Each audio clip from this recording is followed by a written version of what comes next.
वाहिगुरू जी का खालसा वाहिगुरू जी की फतेह। अस्सलाम वालेकुम आदाब बर्ज मैं ਤੁਹਾਡੀ ਹੋਸਟ ਨੀਲਮ ਕੌਰ ਤੇ ਮੈਂ ਟੀਵੀ 84 ਦੇ ਸਾਰੇ ਦਰਸ਼ਕਾਂ ਤੇ ਸਰੋਤਿਆਂ ਨੂੰ ਜੀ ਆਇਆਂ ਕਹਿੰਦੀ ਹਾਂ ਪ੍ਰੋਗਰਾਮ ਸੱਚੋ ਸੱਚ ਵਿੱਚ ਜਿਹੜੇ ਇਸ ਪ੍ਰੋਗਰਾਮ ਨਾਲ ਦੇਸ਼ਾਂ ਵਿਦੇਸ਼ਾਂ ਤੋਂ ਜੁੜ ਚੁੱਕੇ ਨੇ।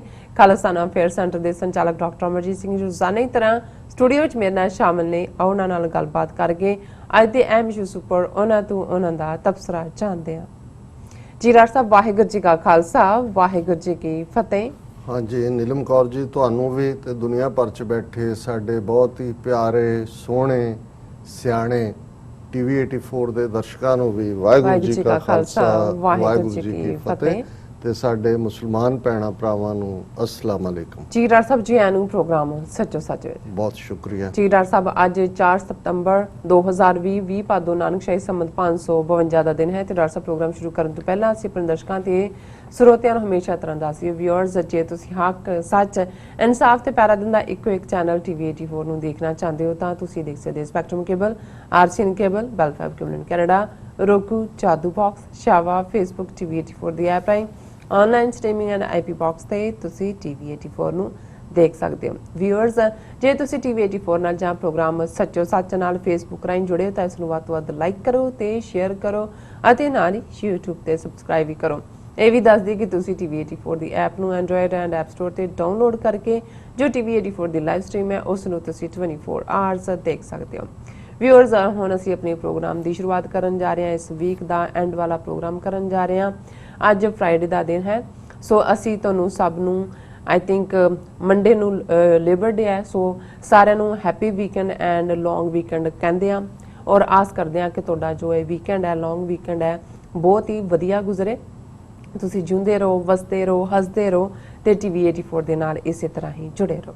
ਸੋ ਅੱਜ ਦਾ ਜੋ ਪਹਿਲਾ ਅਹਿਮ ਇਸ਼ੂ ਹੈ ਉਸ ਬਾਰੇ ਆਪਾਂ ਗੱਲਬਾਤ ਕਰਨ ਜਾ ਰਹੇ ਹਾਂ। ਡਾਕਟਰ ਸਾਹਿਬ ਕੋਲੋਂ ਦੇ ਵਿਚਾਰ ਸੁਣਨ ਜਾ ਰਹੇ ਹਾਂ। ਸੋ ਆਪਾਂ ਗੱਲਬਾਤ ਕਰਾਂਗੇ ਚੀਨ, ਭਾਰਤ ਤੇ ਰੂਸ ਦੇ ਹਵਾਲੇ ਨਾਲ ਕਿ ਕਿਸ ਤਰ੍ਹਾਂ ਭਾਰਤ ਤੇ ਚੀਨ ਵਿੱਚ ਇੱਕ ਪਾਸੇ ਟਕਰਾਅ ਵਧਿਆ ਹੋਇਆ ਹੈ ਪਰ ਦੂਸਰੇ ਪਾਸੇ ਭਾਰਤ ਰੂਸ ਦੀਆਂ ਮਿੰਨਤਾਂ ਕਰ ਰਿਹਾ ਹੈ ਕਿ ਰੂਸ ਚੀਨ ਨਾਲ ਸਮਝੌਤਾ ਕਰਵਾ ਦੇਵੇ। ਇਸ ਵੇਲੇ ਚੀਨ ਤੇ ਭਾਰਤ ਦੇ ਜੋ ਰੱਖਿਆ ਮੰਤਰੀ ਨੇ ਉਹ ਮਾਸਕੋ ਵਿੱਚ SCO ਦੀ ਜੋ ਕਾਨਫਰੰਸ ਵਿੱਚ ਹੈ ਮੌਜੂਦ ਨੇ ਔਰ ਭਾਰਤ ਅਤੇ ਚੀਨ ਤੇ ਡਿਫੈਂਸ ਮਿਨਿਸਟਰ ਦੀ ਜੋ ਮੁਲਾਕਾਤ ਹੋਣੀ ਹੈ ਸੋ ਕੀ ਰੂਸ ਦੋਨਾਂ ਦੇਸ਼ਾਂ ਵਿੱਚ ਅਮਨ ਸਮਝੌਤਾ ਕਰਵਾ ਸਕੇਗਾ। ਸੋ ਇਸ ਬਾਰੇ ਆਪਾਂ ਵਿਚਾਰ ਚਰਚਾ ਕਰਨ ਜਾ ਰਹੇ ਹਾਂ। ਸੋ ਅਸੀਂ ਚਾਹਾਂਗੇ ਕਿ ਤੁਸੀਂ ਸਾਡੇ ਨਾਲ ਸਟਾਰਟਿੰਗ ਤੋਂ ਲੈ ਕੇ ਐਂਡ ਤੱਕ ਇਸੇ ਤਰ੍ਹਾਂ ਹੀ ਬਨੇ ਰਹਿਣਾ। ਦੇਖਣ ਸੁਣ ਲਈ ਤੁਹਾਡਾ ਸਭ ਦਾ ਬਹੁਤ ਬਹੁਤ ਸ਼ੁਕਰੀਆ। ਜੀ ਡਾਕਟਰ ਸਾਹਿਬ ਕੀ ਕਹਿਣਾ ਚਾਹੋਗੇ? ਦੇਖੋ ਅਸੀਂ ਵੀ ਆਪਣੇ ਸਾਰੇ ਦਰਸ਼ਕਾਂ ਨੂੰ ਬੈਸਟ ਵਿਸ਼ੇਸ ਦਿੰਦੇ ਵੀਕਐਂਡ ਦੀਆਂ ਔਰ ਅਸੀਂ ਇਹ ਆਸ ਕਰਦੇ ਹਾਂ ਕਿ ਰੱਬ ਰਹਿਮਤ ਕਰੇ ਕੁੱਲ ਲੋਕਾਈ ਦੇ ਉੱਤੇ, ਸਾਰੀ ਇਨਸਾਨੀਅਤ ਦੇ ਉੱਤੇ, ਸਾਨੂੰ ਸਾਰਿਆਂ ਨੂੰ ਠੀਕ ਰਸਤੇ ਤੇ ਚੱਲਣ ਦੀ ਹਿੰਮਤ ਦੇ, ਸੱਚ ਹੱਕ ਇਨਸਾਫ ਦੀ ਡਗਰ ਦੇ ਉੱਤੇ ਮਜ਼ਬੂਤੀ ਨਾਲ ਪਹਿਰਾ ਦੇਣ ਦਾ ਵੀ ਉਹ ਸਾਨੂੰ ਬਲ ਬਖਸ਼ੇ ਸਾਰਿਆਂ ਨੂੰ। ਬੇਸ਼ੱਕ ਸਬਜੈਕਟਸ ਤਾਂ ਅੱਜ ਕੱਲ੍ਹ ਬਹੁਤ ਸਾਰੇ ਚਰਚਾ 'ਚ ਹੋ ਸਕਦੇ ਨੇ।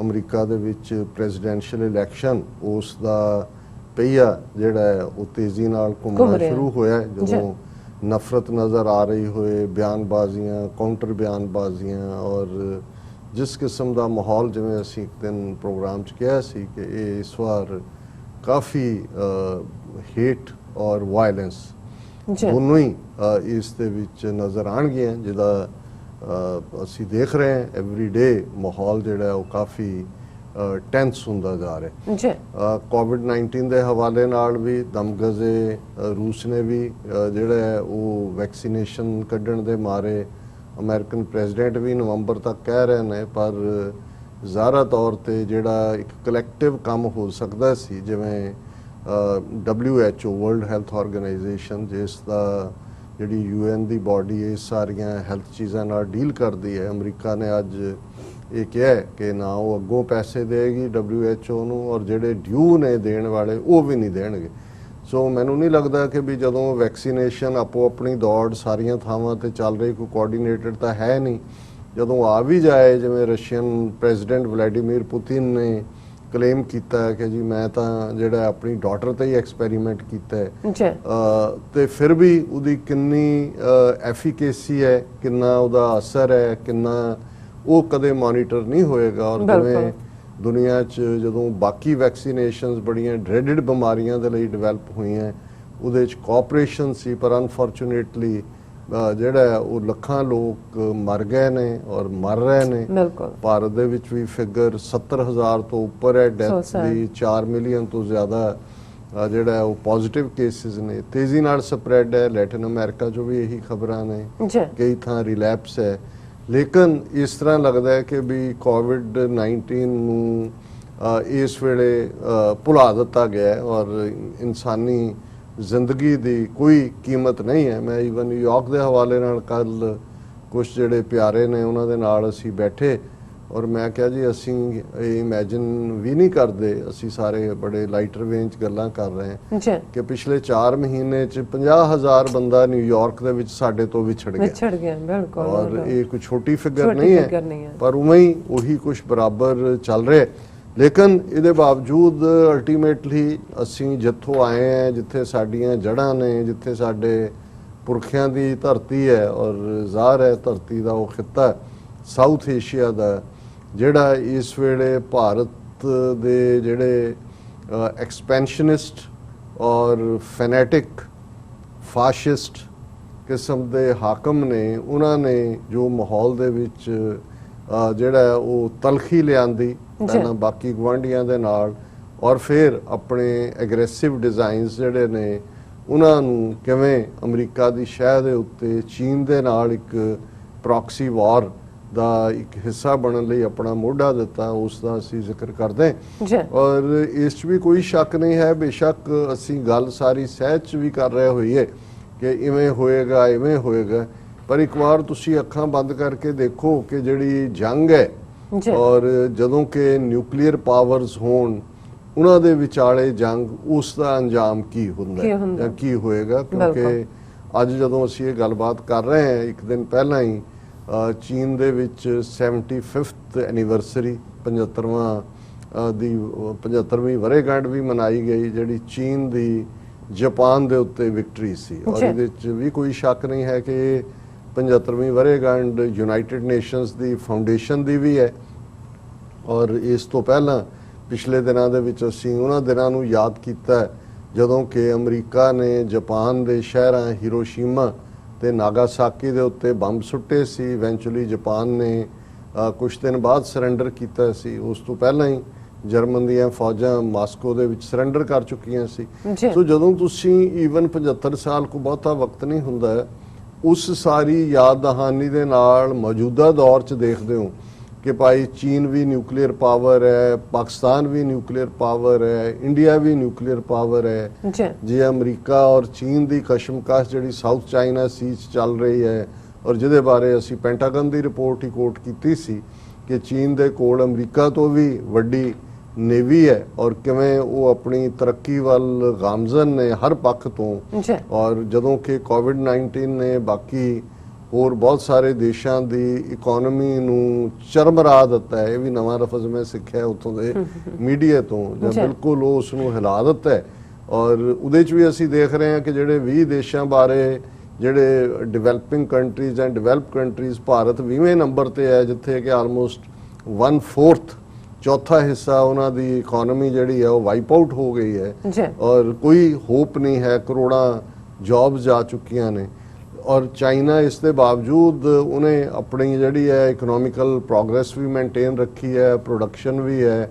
ਔਰ ਉਹਨਾਂ ਨੇ, ਅਸੀਂ ਜ਼ਿਕਰ ਕਰਾਂਗੇ ਦੂਸਰੇ ਸੈਗਮੈਂਟ 'ਚ ਜਾ ਕੇ, ਕਿ ਇਹ ਜਿਹੜੀ ਸਡਨ ਹੌਸਟੈਲਿਟੀ ਅਮਰੀਕਾ ਦੀ ਔਰ ਵੈਸਟ ਦੀ ਚੀਨ ਪ੍ਰਤੀ ਹੈ, ਇਹ ਕੋਈ ਇਹ ਨਹੀਂ ਹੈ ਜੇ ਇਹੀ ਫਿਨੋਮੀਨਾ ਅਸੀਂ ਲੇਟ 70s ਜਾਂ 80s 'ਚ ਦੇਖੀਏ, ਜਦੋਂ ਜਾਪਾਨ ਦੂਸਰੀ ਵੱਡੀ ਇਕਨੋਮੀ ਬਣ ਗਿਆ ਸੀ ਅਮਰੀਕਾ ਤੋਂ ਬਾਅਦ। ਅੱਜ ਚੀਨ ਦੂਸਰੀ ਵੱਡੀ ਇਕਨੋਮੀ ਹੈ $15 ਟ੍ਰਿਲੀਅਨ ਦੀ, ਔਰ ਇਹੀ ਕੁਝ ਜਿਹੜਾ ਉਦੋਂ ਦੇਖਿਆ ਜਾਂਦਾ ਸੀ। ਸੋ ਕੁੱਲ ਮਿਲਾ ਕੇ ਚੀਨ ਔਰ ਅਮਰੀਕਾ ਦੇ ਟਕਰਾਅ ਦੀ ਗੱਲ ਤਾਂ ਸਮਝ ਆ ਸਕਦੀ ਹੈ ਕਿ ਵੀ ਜਿਹੜਾ one belt one road initiative ਦੇ ਥੱਲੇ ਚਾਈਨਾ ਨੇ ਲੈਟਿਨ ਅਮਰੀਕਾ ਤੱਕ, ਉਹਨਾਂ ਦੇ ਪਿਛਵਾੜੇ ਤੱਕ ਆ ਕੇ ਪਹੁੰਚ ਕੀਤੀ ਹੈ, ਯੂਰਪ ਤੱਕ ਹੈ, ਮਾਰਕੀਟ ਤੋਂ ਐਕਸਪਲੋਰ ਅਫਰੀਕਾ 'ਚ ਕਰ ਰਿਹਾ। ਭਾਰਤ ਤਾਂ ਨਾ ਆਰਥਿਕ ਤੌਰ ਦੇ ਉੱਤੇ ਇਸ ਕਿਸਮ ਦਾ ਉਸ ਦਾ ਕੋਈ ਉਸ ਦੇ ਆਪਣੇ ਪੱਲੇ ਹੈ, ਲੇਕਿਨ ਜਿਸ ਤੇਜ਼ੀ ਦੇ ਨਾਲ ਇਹਨਾਂ ਨੇ ਚੁੱਕੇ ਚੁਕਾਏ ਆਪਣੇ ਆਪ ਨੂੰ ਉਸ ਜਿਹੜਾ ਉਹ ਅੱਗ ਦੇ ਜਿਹੜਾ ਉਸ ਮੁਹਾਣੇ ਦੇ ਵਿੱਚ ਸੁੱਟਿਆ ਹੈ। ਜੀ ਨਤੀਜਾ ਜ਼ਾਹਰ ਹੈ। ਹੁਣ ਅੱਜ ਜਦੋਂ American deputy secretary of state ਜਾਂ ਦੂਜੇ ਕਹਿਣ ਕਿ ਜੀ ਇਹ ਜਿਹੜੀ ਕੁਆਡ ਹੈ ਔਰ ਕੁਐਡ ਜਿਹਦੇ ਚ ਭਾਰਤ, ਜਾਪਾਨ ਔਰ ਅਮਰੀਕਾ ਔਰ ਆਸਟ੍ਰੇਲੀਆ, ਉਹਨਾਂ ਨੇ ਕਿਹਾ ਜੀ ਇਹ ਇੰਡੋ ਪੈਸੀਫਿਕ ਦੀ ਨੈਟੋ ਹੈ। ਹੁਣ ਜੇ ਅਸੀਂ ਨੈਟੋ ਦੀ ਹਿਸਟਰੀ ਦੇਖੀਏ ਤਾਂ ਇੱਕਦਮ ਸਾਹਮਣੇ ਆਏਗਾ ਕਿ ਭਾਈ ਇਸ ਨੈਟੋ ਦਾ ਕੀ ਮਤਲਬ ਹੈ। ਇਹ ਸਿਰਫ ਤੇ ਸਿਰਫ ਜਿਹੜਾ ਅਲਟੀਮੇਟਲੀ ਚੀਨ ਦੇ ਖਿਲਾਫ ਔਰ ਉਹਨੂੰ ਪ੍ਰੋਵੋਕ ਕਰਨ ਦੀ ਲਾਈਨ ਹੈ। ਭਾਰਤ ਨੇ ਇਸ ਸਾਰੇ ਦੇ ਵਿੱਚ ਵੀ ਬਿਲਕੁਲ ਜਿਹੜੀ ਹੈ ਕੋਈ ਡਿਪਲੋਮੈਟਿਕ ਸੂਝ-ਬੂਝ ਆ, ਈਵਨ ਉਹਨਾਂ ਦੇ ਆਪਣੇ ਇੰਟਰਸਟ ਵੀ ਕਿੱਥੇ ਨੇ। ਲੇਕਿਨ ਚੀਨ ਦੇ ਨਾਲ ਪਿਛਲੇ 4 ਮਹੀਨੇ ਤੋਂ ਅਸੀਂ ਦੇਖਦੇ ਹਾਂ ਕਿ ਮਾਰਚ ਤੋਂ ਇਹਨਾਂ ਦੇ ਆਪਣੇ ਕਹਿਣ ਮੁਤਾਬਕ ਬਿਲਟ ਅਪ ਹੈ ਅਪ੍ਰੈਲ, ਮਈ, ਔਰ ਉਹਦੇ ਵਿੱਚ 2 ਘਟਨਾਵਾਂ, ਇੱਕ 15 ਤੇ 16 ਜੂਨ ਦੀ ਰਾਤ ਨੂੰ, ਜਿਹਦਾ ਅਸੀਂ ਜ਼ਿਕਰ ਕਰਦੇ ਹਾਂ ਕਿ ਕਿਵੇਂ ਭਾਰਤ ਨੇ ਇਲਾਕਾ ਵੀ ਗਵਾਇਆ, ਗਲਵਾਨ ਵੈਲੀ 'ਚ 20 ਫੌਜੀ ਵੀ ਮਰਵਾਏ ਔਰ 10 ਜਿਹੜੇ ਨੇ ਉਹਨਾਂ ਦੇ ਕੈਪਚਰ ਹੋਏ। ਔਰ ਇਹਨਾਂ ਦੇ ਆਪਣੇ ਕਹਿਣ ਮੁਤਾਬਕ ਕਿ ਪਹਿਲਾ ਜਾਨੀ ਲਾਸ ਹੈ ਸਭ ਤੋਂ ਜ਼ਿਆਦਾ 62 ਤੋਂ ਬਾਅਦ ਔਰ ਸਭ ਤੋਂ ਜ਼ਿਆਦਾ ਟੈਰੀਟਰੀ ਗਈ। ਇਹਦੇ ਬਾਵਜੂਦ 29 ਔਰ 30 ਅਗਸਤ ਦੀ ਰਾਤ ਨੂੰ ਪੈਂਗੋਂਗ ਸੋ ਲੇਕ ਦੇ ਉੱਤੇ ਕੀ ਹੁੰਦਾ ਹੈ, ਜੇ ਅਸੀਂ ਇਹਨਾਂ ਦਾ ਅਕਾਊਂਟ ਦੇਖੀਏ, ਇੱਕ ਪਾਸੇ ਇਹ ਚੀਨ ਨੂੰ ਬਲੇਮ ਕਰ ਰਹੇ ਸੀ ਕਿ ਜੀ ਚੀਨ ਨੇ ਅਸੀਂ ਪ੍ਰੀਐਮਪਟ ਸਟ੍ਰਾਈਕ ਕਰਕੇ ਚੀਨ ਦੀ ਇੰਟੈਂਸ਼ਨ ਨੂੰ ਮਾੜਾ, ਪਰ ਅਸੀਂ ਦੇਖ ਰਹੇ ਹਾਂ ਵੀ ਇਹਨਾਂ ਦੇ ਖਬਰਾਂ ਇਹ ਵੀ ਪਲਾਂਟ ਹੋ ਰਹੀਆਂ ਨੇ ਕਿ ਜੀ ਉਸ 'ਚ ਚੀਨ ਨੇ ਸਬਕ ਸਿਖਾ ਦਿੱਤਾ ਔਰ ਫਲਾਮ ਫਿੰਗਰ ਜਿਹੜੀ ਆ ਉਹ ਕੈਪਚਰ ਕਰ ਲਈ ਔਰ ਹੁਣ ਇੰਡੀਆ ਹਾਈਟਸ ਦੀ ਪੋਜੀਸ਼ਨ ਤੇ ਹੈ, ਰਿਲੇਟਿਵਲੀ ਬੈਟਰ ਜਿਹੜੀ ਹੈ ਉਹਦੇ ਕੋਲ ਜਿਹੜੀ ਹੈ ਉਹ ਥਾਂ ਦੇ ਉੱਤੇ ਬੈਠਾ ਹੈ। ਹੁਣ ਇਸ ਸਾਰੇ 'ਚ ਗੱਲ ਅਸੀਂ ਬਹੁਤ ਵਾਰ ਜਦੋਂ ਇਹਨਾਂ ਦੇ ਵਰਤਾਰੇ ਦੀ ਕਰਦੇ ਹਾਂ ਹਿੰਦੂਤਵੀ ਸੋਚ ਵਾਲਿਆਂ ਦੇ ਔਰ ਅਦਰਵਾਈਜ਼ ਵੀ, ਕਿ ਇੱਕ ਪਾਸੇ ਤਾਂ ਹੁਣ ਇਹਨਾਂ ਨੇ ਵਿਦਨ ਦਾ ਕੰਟਰੀ ਆਪਣੇ ਆਪ ਨੂੰ ਬੜਾ ਗਾਮਾ ਪਹਿਲਵਾਨ ਸਾਬਤ ਕੀਤਾ ਹੈ। ਹੁਣ ਜਦੋਂ ਅਸਲ ਸਾਹਮਣੇ ਹੋਇਆ ਤੇ ਬੱਗੀ ਅੱਖੀ ਮਰਵਾਣ ਦੀ ਜਿਹੜੀ ਹੈ ਲੇਰ ਮਾਰੀ, ਔਰ ਉਸ ਸਭ ਤੋਂ ਬਾਅਦ ਹੁਣ ਇਹਨਾਂ ਨੂੰ ਲੱਗਦਾ ਹੈ ਕਿ ਵੀ ਇਹ ਅਸੀਂ ਅਮਰੀਕਾ ਦੀ ਪੁਸ਼ ਵੀ ਹੈ ਔਰ ਇਹ ਨਾ ਹੋਏ ਕਿ ਸੱਚਮੁੱਚ ਹੀ ਜਿਹੜਾ ਚੀਨ ਦੇ ਨਾਲ, ਕਿਉਂਕਿ ਜੋ ਇਹਨਾਂ ਨੇ ਕਿ ਜੀ ਵਿਪਨ ਰਾਵਤ ਨੇ ਮਿਲਟਰੀ ਆਪਸ਼ਨ ਵੀ ਹੈ, ਨਰਵਾਣੇ ਜਾ ਕੇ ਉਹਨਾਂ ਦਾ ਜਨਰਲ ਉੱਥੇ 2 ਦਿਨ ਬੈਠਾ ਰਿਹਾ ਔਰ ਜੀ ਟੈਂਕ ਲੈ ਆਉਂਦੇ ਨੇ, ਲੱਖ ਫੌਜ ਲੈ ਆਉਂਦੀ ਹੈ, ਇਹ ਸਾਰਾ ਅਮਲ ਚੱਲ ਰਿਹਾ। ਪਰ ਇਸ ਸਾਰੇ ਦੇ ਨਾਲ ਇਸ ਗੱਲ ਦਾ ਧਿਆਨ ਰਿਹਾ ਕਿ ਲੈ ਦੇ ਕੇ ਹੈ ਤਾਂ ਉਹ ਇਹੀ ਨੇ ਨਾ ਕਿ ਜਿਹੜੀ ਗਾਂ ਦੇ ਜਾਏ ਬਣਦੇ ਆ ਵੀ ਅੱਧਾ ਮਿੰਟ ਲਾਉਂਦੇ ਨੇ। ਸੋ ਮੈਨੂੰ ਇਹ ਲੱਗਦਾ ਹੈ ਕਿ ਜਿਵੇਂ 1962 ਦੀ ਭਾਰਤ ਪਾਕਿਸਤਾਨ ਟਕਰਾਅ ਦੀ ਲਾਈਨ ਜਿਹੜੀ ਛੰਭ ਜੋੜੀਆਂ ਤੋਂ ਸ਼ੁਰੂ ਹੁੰਦੀ ਹੈ ਔਰ ਸਾਰੇ ਵੈਸਟਰਨ ਸੈਕਟਰ ਤੇ ਚਲੀ ਜਾਂਦੀ ਹੈ, ਭਾਰਤ ਦੇ ਵਿੱਚ ਤਾਂ ਇਹੀ ਨੈਰੇਟਿਵ ਵੇਚਿਆ ਜਾ ਰਿਹਾ ਸੀ ਕਿ ਜੀ ਜਿੱਤ ਗਏ ਅਸੀਂ ਇਹ ਵੀ ਲੈ ਲਿਆ, ਉਹ ਵੀ ਲੈ ਲਿਆ, ਅਸੀਂ ਤਾਂ ਲਾਹੌਰ ਲੈ ਲੈਣਾ ਸੀ, ਅਸੀਂ ਤਾਂ ਫਲਾਣਾ ਸੀ, ਢਿਮਕਾ ਸੀ।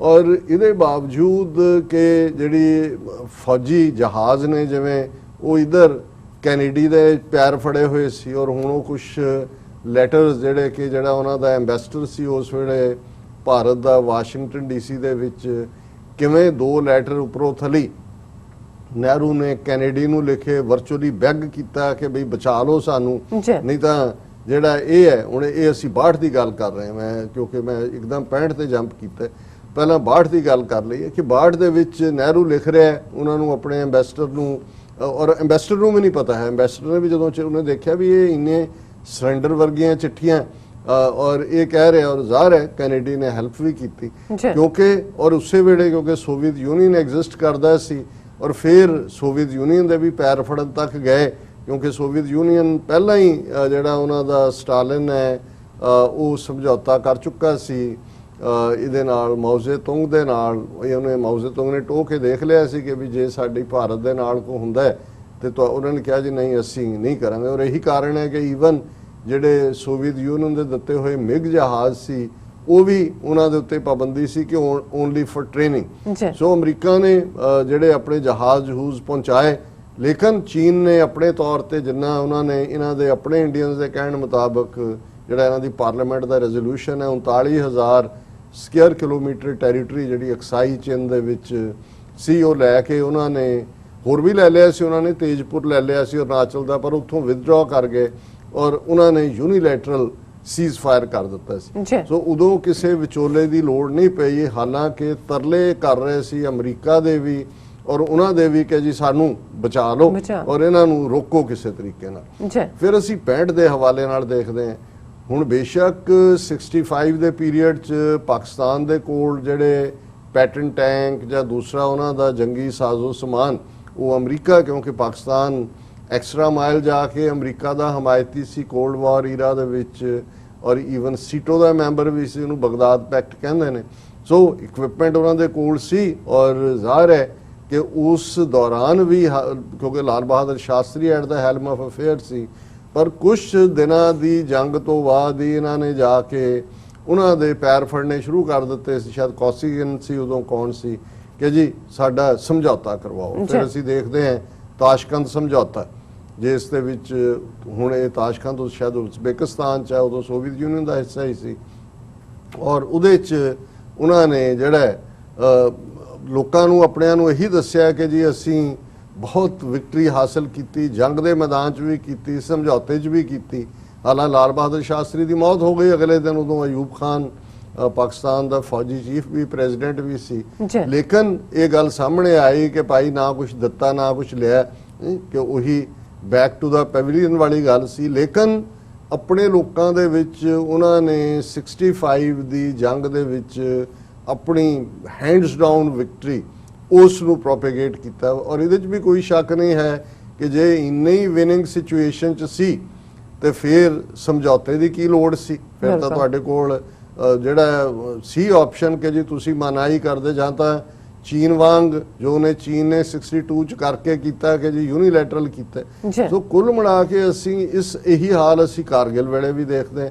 ਹਾਲਾਂਕਿ ਬਹੁਤ ਸਾਰੇ ਪਾਕਿਸਤਾਨੀ ਜਿਹੜੇ ਨੇ ਉਹਨਾਂ ਦੇ ਥਿੰਕਰ ਜਾਂ ਈਵਨ ਕੁਝ ਰਾਈਟਰਸ ਵੀ ਉਹਨੂੰ ਡਿਫੀਟ ਕਹਿੰਦੇ ਨੇ ਜਾਂ ਦੂਜਾ ਡਿਫੀਟ ਤਾਂ ਜ਼ਰੂਰ, ਕਿਉਂਕਿ ਜਦੋਂ ਨਵਾਜ਼ ਸ਼ਰੀਫ ਇੱਥੇ ਬਿਲ ਕਲਿੰਟਨ ਨੂੰ ਮਿਲਦੇ ਨੇ ਜਾਂ ਕਲਿੰਟਨ ਪ੍ਰੀਵੇਲ ਕਰਦਾ ਹੈ ਕਿ ਵੀ ਇਹਨੂੰ ਬੰਦ ਕਰੋ ਔਰ ਇਹਨੂੰ, ਉਦੋਂ ਜੇ ਸੇਫ ਜਿਹੜਾ ਪੈਸੇਜ ਸੀ, ਜਿਹੜੇ ਵੀ ਐਡਵਾਂਸ ਪੋਜੀਸ਼ਨ 'ਚ ਡਿਗ ਇਨ ਹੋ ਚੁੱਕੇ ਸੀ, ਉਹਨਾਂ ਦਾ ਹੁੰਦਾ, ਉਹਨਾਂ ਦਾ ਜਿਹੜਾ ਜਾਨੀ ਨੁਕਸਾਨ ਹੋਇਆ ਉਹ ਵਿਦਡਰਾਅਲ ਵੇਲੇ ਹੋਇਆ, ਕਿਉਂਕਿ ਉਸ ਵੇਲੇ ਕੋਈ ਕਵਰ ਨਹੀਂ ਸੀ ਉਹਨਾਂ ਦੇ ਉੱਤੇ। ਲੇਕਿਨ ਇਹਦੇ 'ਚ ਕੋਈ ਸ਼ੱਕ ਨਹੀਂ ਹੈ ਅਟਲ ਬਿਹਾਰੀ ਵਾਜਪਾਈ ਸੀ ਉਸ ਵੇਲੇ ਪ੍ਰਾਈਮ ਮਿਨਿਸਟਰ, ਔਰ ਉਹ ਵੀ ਇੰਡੀਆ ਨੇ ਅਮਰੀਕਾ ਤੋਂ ਬੈਗ ਕੀਤਾ। ਹੁਣ ਜੇ ਇੰਨੀ ਤੁਸੀਂ ਸੁਪਰ ਪਾਵਰ ਹੋ ਜਾਂ ਇੰਨਾ ਆਪਣੇ ਆਪ ਨੂੰ ਤੁਸੀਂ ਬਣਾਇਆ ਹੋਇਆ ਸੀ ਸਾਡਾ ਮਿਲਟਰੀ ਮਾਈਟ, ਫਿਰ ਤੁਸੀਂ ਖੁਦ ਡਿਸਾਈਡ ਕਰਦੇ, ਜੰਗ ਦੇ ਮੈਦਾਨ 'ਚ ਤੁਸੀਂ ਮਰਵਾਉਂਦੇ ਰਹੇ ਫੌਜੀ ਵੀ, ਔਰ ਅਲਟੀਮੇਟਲੀ ਕਲਿੰਟਨ ਦੀ ਇੰਟਰਵੈਂਸ਼ਨ ਦੇ ਨਾਲ ਜਿਹੜੀ ਆ ਉਹ ਵਿਦਡਰਾਅਲ ਹੁੰਦੀ ਹੈ ਕਾਰਗਿਲ ਤੋਂ। ਹਾਲਾਂਕਿ ਹਮੇਸ਼ਾ ਡਿਬੇਟ ਦਾ ਵਿਸ਼ਾ ਰਹੇਗਾ ਕਿ ਉਹ ਕਿੰਨਾ ਕੁ ਵਾਈਜ਼ ਸੀ ਜਾਂ ਨਹੀਂ ਵਾਈਜ਼ ਸੀ, ਮੈਂ ਇਹ ਸਬਜੈਕਟ ਨਹੀਂ ਹੈ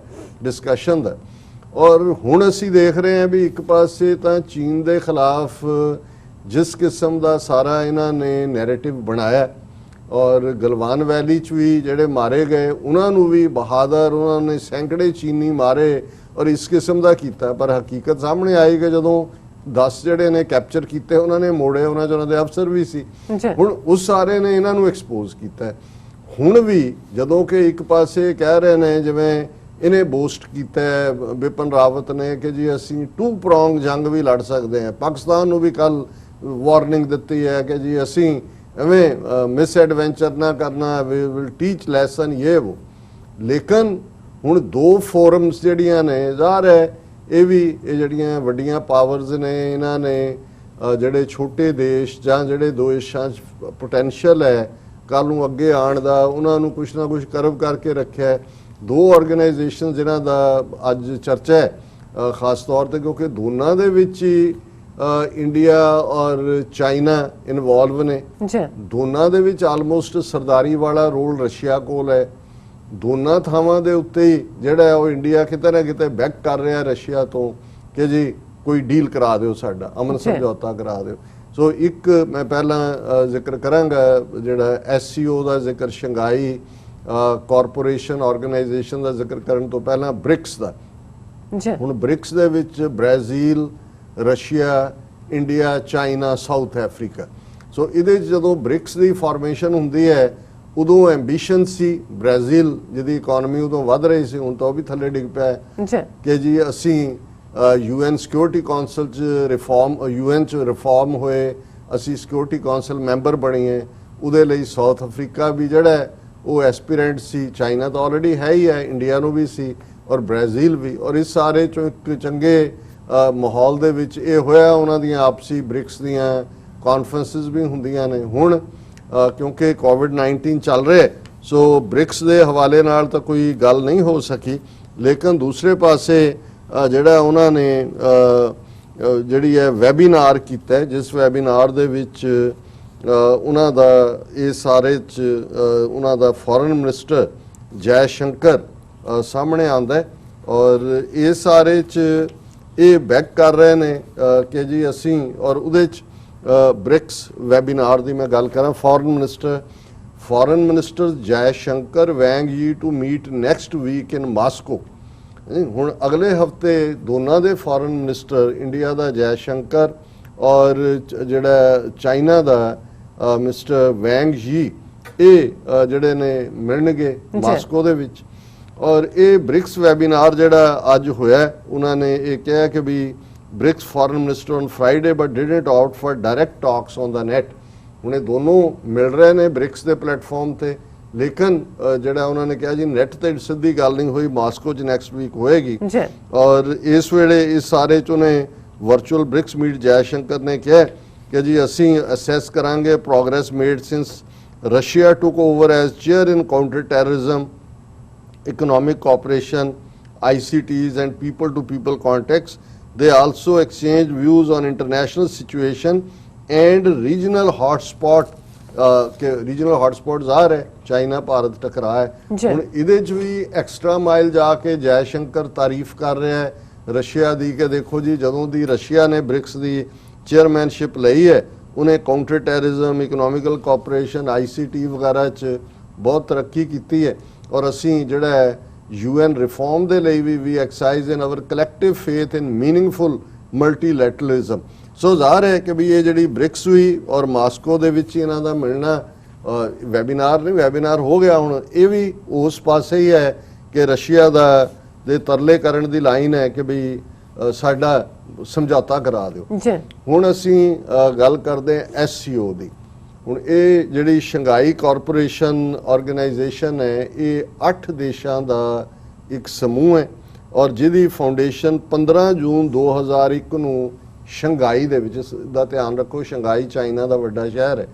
ਇਹਦਾ ਵੀ ਕਿਉਂਕਿ ਚਾਈਨਾ ਔਰ ਰਸ਼ੀਆ ਇੱਕੋ ਪੇਜ ਤੇ ਨੇ। ਅਸੀਂ 3 ਦਿਨ ਪਹਿਲਾਂ ਜ਼ਿਕਰ ਕੀਤਾ ਸੀ ਕਿ ਜਦੋਂ ਪਾਕਿਸਤਾਨ ਨੇ ਇੱਕ ਲਿਸਟ ਮੂਵ ਕੀਤੀ ਕਿ ਆ ਇੰਡੀਅਨ ਹਿੰਦੂਤਵੀ ਟੈਰਰਿਸਟ ਲਿਸਟ ਲਿਆਓ, ਤੇ ਉਹਦੇ 'ਚ ਰਸ਼ੀਆ ਔਰ ਚਾਈਨਾ ਜਿਹੜੇ ਨੇ ਉਹਨਾਂ ਨੇ ਕੋਈ ਇੰਟਰਵੀਨ ਨਹੀਂ ਕੀਤਾ ਜਦੋਂ ਕਿ ਬ੍ਰਿਟਨ, ਫਰਾਂਸ ਔਰ ਅਮਰੀਕਾ ਨੇ ਇੰਡੀਆ ਦੀ ਸਾਈਡ। ਸੋ ਰਸ਼ੀਆ ਚਾਈਨਾ ਇੱਕੋ ਪੇਜ ਤੇ ਨੇ ਔਰ ਇਹ ਸਾਰੇ ਸਮਝਦੇ ਨੇ, ਬੇਸ਼ੱਕ ਉਹਨੂੰ ਤੁਸੀਂ ਯੂਰਪ ਦੀ ਡੋਮੀਨੈਂਸ ਨਹੀਂ ਵੀ ਰਹੀ ਹੈ, ਅਮਰੀਕਾ ਯੂਰਪ 'ਚ ਨੈਟੋ ਬਣਾ ਕੇ ਰਸ਼ੀਆ ਨੂੰ ਘੇਰਦਾ ਰਿਹਾ।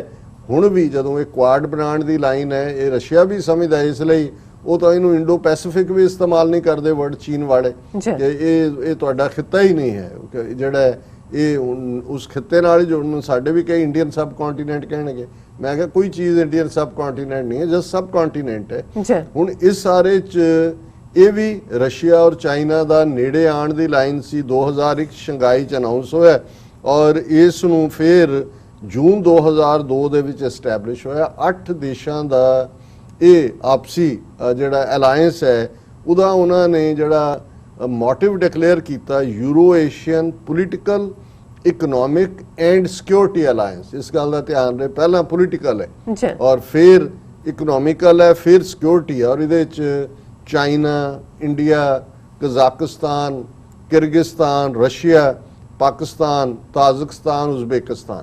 ਹੁਣ ਇਹ ਜਿਹੜੇ ਸਾਰੇ ਸਥਾਨ ਨੇ ਆਲਰੇਡੀ ਰਸ਼ੀਆ ਦੇ ਨਾਲ ਸੀ ਜਦੋਂ ਸੋਵੀਅਤ ਯੂਨੀਅਨ ਦੇ ਵਿੱਚ ਸੀ। ਸਿਰਫ ਇਹਦੇ 'ਚ ਇਹੀ ਹੈ ਕਿ ਵੀ ਜਿਹੜਾ ਇੰਡੀਆ, ਪਾਕਿਸਤਾਨ ਵੀ ਇਹਦਾ ਹਿੱਸਾ ਨੇ ਔਰ ਚਾਈਨਾ, ਰਸ਼ੀਆ ਤੇ ਹੈ ਹੀ ਨੇ। ਸੋ ਲੈ ਦੇ ਕੇ ਇਹ ਵੀ ਚਾਈਨਾ ਰਸ਼ੀਆ ਗੇਮ ਹੈ, ਪਾਕਿਸਤਾਨ ਚਾਈਨਾ ਦੇ ਖੈਮੇ 'ਚ ਹੈ। ਇੰਡੀਆ ਜਿਹੜਾ ਕਿ ਹੁਣ ਡਿਦਰ ਕਰ ਰਿਹਾ ਹੈ, ਕਦੇ ਇੱਧਰ ਅਮਰੀਕਾ 'ਚ ਵੜ ਰਿਹਾ ਔਰ ਇਹ ਤਰਲੇ ਜਾ ਕੇ ਰੂਸ ਤੇ ਹੀ ਕਰ ਰਿਹਾ, ਕਿਉਂਕਿ ਉਹਨਾਂ ਨੂੰ ਪਤਾ ਹੈ ਕਿ ਅਮਰੀਕਾ ਦਾ ਆਪਣਾ ਹਾਲ ਹੈ। ਮਿਡਲ ਈਸਟ ਪੀਸ ਪ੍ਰੋਸੈਸ ਅਸੀਂ ਦੇਖ ਲਿਆ ਕੀ ਹਾਲ ਹੈ, ਮਾਈਕ ਪੋਂਪੀਓ ਦੂਜੇ ਤੀਜੇ ਤਰਲੇ ਕਰ ਲਏ, ਸਾਰਾ ਕਲੈਪਸ ਹੋ ਗਿਆ। ਲੇਕਿਨ ਇਹ ਕ੍ਰੈਡਿਟ ਰਸ਼ੀਅਨਸ ਨੂੰ ਜਾਂਦਾ ਹੈ ਕਿ ਵੀ 65 ਦੇ ਵਿੱਚ ਵੀ ਤਾਸ਼ਕੰਦ ਸਮਝੌਤਾ ਉਹਨਾਂ ਨੇ ਜਿਹੜਾ ਉਹਦੀ ਬ੍ਰੋਕਰੇਜ ਕੀਤੀ, ਵਿਚੋਲਗੀ ਕੀਤੀ। ਔਰ ਹੁਣ ਜਿਹੜਾ ਇਹ ਸਾਰੇ ਦੇ ਨਾਲ ਦੇਖ ਕੇ ਔਰ ਚਾਈਨਾ ਜਿਹੜਾ ਬੜੀ ਚੰਗੀ ਤਰ੍ਹਾਂ ਹਰ ਹਿਸਟੋਰੀਕਲ ਇੰਪੋਰਟੈਂਸ ਨੂੰ ਸਮਝਦਾ ਹੈ ਈਵੈਂਟ ਦੀ। ਹੁਣ ਇਹ ਜਦੋਂ 75th ਐਨੀਵਰਸਰੀ ਚਾਈਨਾ ਦੀ ਵਿਕਟਰੀ ਓਵਰ ਜਾਪਾਨ ਦੀ ਗੱਲ ਹੁੰਦੀ ਹੈ, ਬੇਸ਼ੱਕ ਕੋਵਿਡ ਦੇ ਚੱਲਦੇ ਆ ਚਾਈਨਾ ਨੇ ਬੜੀ ਇੱਕ ਗ੍ਰੇਸਫੁਲ ਜਿਹਾ ਫੰਕਸ਼ਨ ਮੈਸੇਜ ਚਾਈਨਾ ਨੇ ਦੇ ਦਿੱਤਾ ਕਿ ਬਈ 75 ਸਾਲ ਪਹਿਲਾਂ ਜਿਹੜਾ ਅਸੀਂ ਜਾਪਾਨ ਨੂੰ ਔਰ ਕਿਉਂਕਿ ਇਹੀ ਯੂਨਾਈਟਿਡ ਨੇਸ਼ਨਸ ਦਾ ਫਾਊਂਡਿੰਗ ਈਅਰ ਵੀ ਬਣ ਜਾਂਦਾ ਹੈ ਕਿ ਇੰਨੀ ਕਰੋੜਾਂ ਲੋਕਾਂ ਦੀ ਤਬਾਹੀ ਤੋਂ ਬਾਅਦ 1945 ਪਹਿਲਾਂ ਲੀਗ ਆਫ ਨੇਸ਼ਨਸ ਜਿਹੜੀ ਫੇਲ ਹੋਈ ਕਿਸੇ ਵੀ ਸਮਝੌਤੇ ਦੇ ਵਿੱਚ।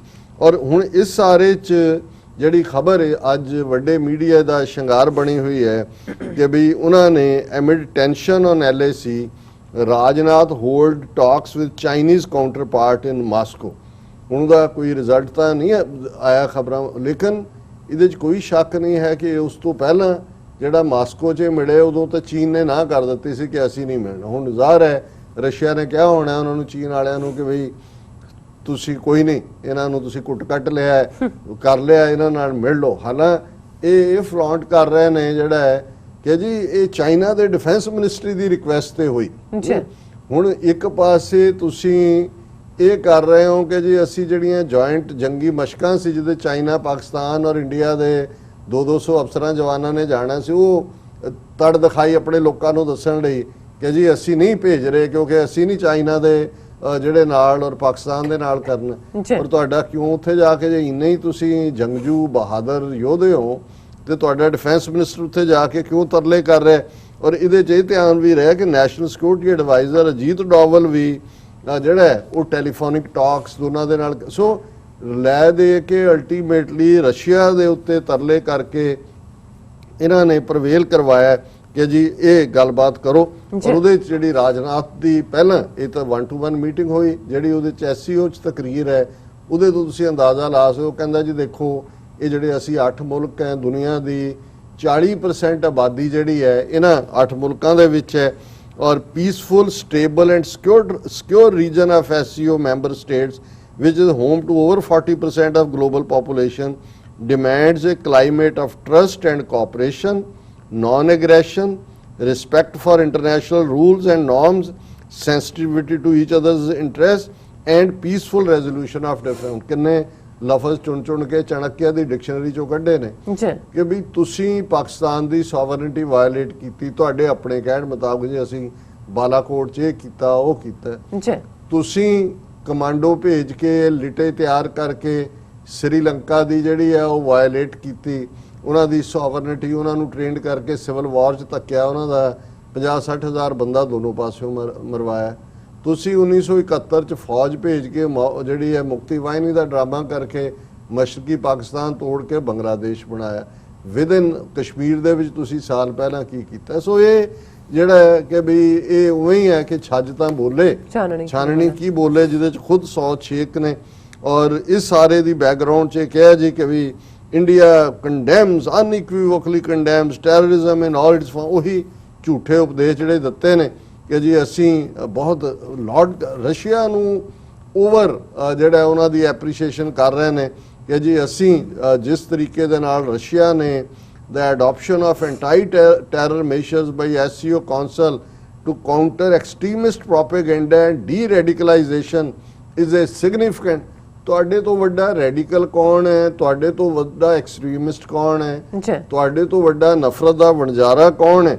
ਔਰ ਨਾਲ ਕਹਿ ਰਿਹਾ ਜੀ ਵੀ ਸਪੋਰਟ ਅਫਗਾਨ ਪੀਸ ਪ੍ਰੋਸੈਸ ਔਰ ਉਹਦੇ 'ਚ ਜਿਹੜੀ ਹੈ ਰੀਅਲ ਪੀਸ ਹੋਣੀ ਚਾਹੀਦੀ। ਔਰ ਇਹਦੇ ਲਈ ਅਸੀਂ ਫਿਰ ਉਹ UN ਦਾ ਵਾਸਤਾ ਦੇਖ ਰਿਹਾ ਕਿ ਦੇਖੋ ਪਹਿਲਾਂ ਵੀ ਜੰਗ 'ਚੋਂ ਤਬਾਹੀ ਹੋਈ, ਉਹਨਾਂ 'ਚੋਂ ਕੀ ਨਿਕਲਿਆ। ਹੁਣ ਇਹ ਜਿਹੜਾ ਸਾਲ ਹੈ this year marks the 75th anniversary of end of World War II as well as formation of United Nations which underpins a peaceful world where international laws and sovereignty of states are respected। ਉਹੀ ਝੂਠ ਦੇ ਪੁਲੰਦੇ। ਔਰ ਦੂਸਰੇ ਪਾਸੇ ਹੁਣ ਤੁਸੀਂ ਇਹ ਦੇਖੋ ਵੀ ਜਦੋਂ ਕੋਈ ਆਪਣੀਆਂ ਕਰਤੂਤਾਂ ਕਰਕੇ ਆਪਣੇ ਜਾਲ 'ਚ ਫਸਦਾ ਹੈ ਤੇ ਕਿਵੇਂ ਮਲਟੀਪਲ ਸਿਗਨਲਸ ਦੇ ਰਹੇ ਹੁੰਦੇ ਨੇ। ਇਹਨਾਂ ਦਾ ਫੋਰਨ ਸੈਕਟਰੀ ਹੈ ਹਰਸ਼ਵਰਧਨ ਸ਼੍ਰਿੰਗਲਾ, ਇਹ ਕੁਝ ਹਫ਼ਤੇ ਪਹਿਲਾਂ ਤੱਕ ਅਮਰੀਕਾ ਦੇ ਵਿੱਚ ਐਂਬੈਸਡਰ ਸੀ ਇੰਡੀਆ ਦਾ, ਪਰ ਨਾਲ ਦੀ ਨਾਲ ਉਹ ਬਿਆਨ ਦੇ ਰਿਹਾ India willing to talk but no compromise. ਜਦੋਂ ਇਹ ਦੇਖੋ ਸਮਝੋ ਕਿ ਵੀ ਇਹ ਪੈਰੀਂ ਪਏ ਹੋਏ ਨੇ ਰਸ਼ੀਆ ਦੇ ਕਿ ਜੀ ਬਚਾ ਲਓ, ਇਹ ਸਾਡੇ ਰਾਜਾਨ ਰਾਜ ਸਾਡੇ ਰਾਜਿਆਂ ਦੇ ਰਾਜੇ ਸਾਨੂੰ ਬਚਾ ਲਓ। ਲੇਕਿਨ ਉਹਨੇ ਕਿਹਾ ਜੀ it cannot B business as usual China ਦੇ ਨਾਲ, ਔਰ ਦੂਸਰਾ ਅਸੀਂ ਜਿਹੜਾ ਕੋਈ ਕੰਪਰੋਮਾਈਜ਼ ਨਹੀਂ ਕਰਾਂਗੇ। ਔਰ ਦੂਸਰੇ ਪਾਸੇ ਆਪਣਾ ਜਿਹੜਾ ਮਸਲ ਵੀ ਫਲੈਕਸ ਕਰਨਾ ਚਾਹੁੰਦੇ ਨੇ। ਉਹਦੇ 'ਚ ਉਹਨਾਂ ਦਾ ਆਰਮੀ ਚੀਫ ਕਹਿ ਰਿਹਾ situation in eastern Ladakh slightly tense, slightly. ਔਰ ਉਸ ਦੇ ਨਾਲ ਨਾਲ ਹੀ ਹੈ Chinese tanks infantry build in Ladakh ਕਿ ਜੀ ਉਹਨਾਂ ਦੇ ਟੈਂਕ ਵੀ ਔਰ ਹਾਲਾਂਕਿ ਖੁਦ ਇਹਨਾਂ ਦੇ ਆਪਣੇ ਕਹਿਣ ਮੁਤਾਬਕ 1 ਲੱਖ ਦੇ ਕਰੀਬ ਇਹਨਾਂ ਨੇ ਉੱਥੇ ਫੌਜ ਜਿਹੜੀ ਹੈ ਬਿਲਡ ਕੀਤੀ ਹੈ। ਔਰ ਇੱਕ ਪਾਸੇ ਇਹ, ਦੂਜੇ ਪਾਸੇ ਉਹਨਾਂ ਦੀ ਆਰਮੀ ਲੈਵਲ ਦਾ ਅੱਜ 6ਵਾਂ ਰਾਉਂਡ ਹੈ। Field commanders of Indian Chinese armies hold interaction in eastern Ladakh. The interaction took place between 11 AM and 2 PM at the border point in Chashul, the sources said. ਹੁਣ ਫਿਰ ਉਹਨਾਂ ਦੇ ਫੀਲਡ ਕਮਾਂਡਰਸ ਮਿਲ ਰਹੇ ਨੇ। ਉਹਨਾਂ ਦਾ ਜਿਹੜਾ ਉਹ ਫੋਰਨ ਸੈਕਟਰੀ ਕੰਪਰੋਮਾਈਜ਼ ਕਹਿ ਰਿਹਾ, ਜਦੋਂ ਕਹਿ ਰਿਹਾ ਕਿ ਜੀ ਨਹੀਂ ਅਸੀਂ ਸਿਧਾਂਤਾਂ ਦੇ ਕਰਾਂਗੇ। ਡਿਫੈਂਸ ਮਿਨਿਸਟਰ ਜਾ ਕੇ ਉੱਥੇ ਬੈਠਾ ਹੈ, ਅਜੀਤ ਡੋਬਲ ਤਰਲੇ ਕਰ ਰਿਹਾ।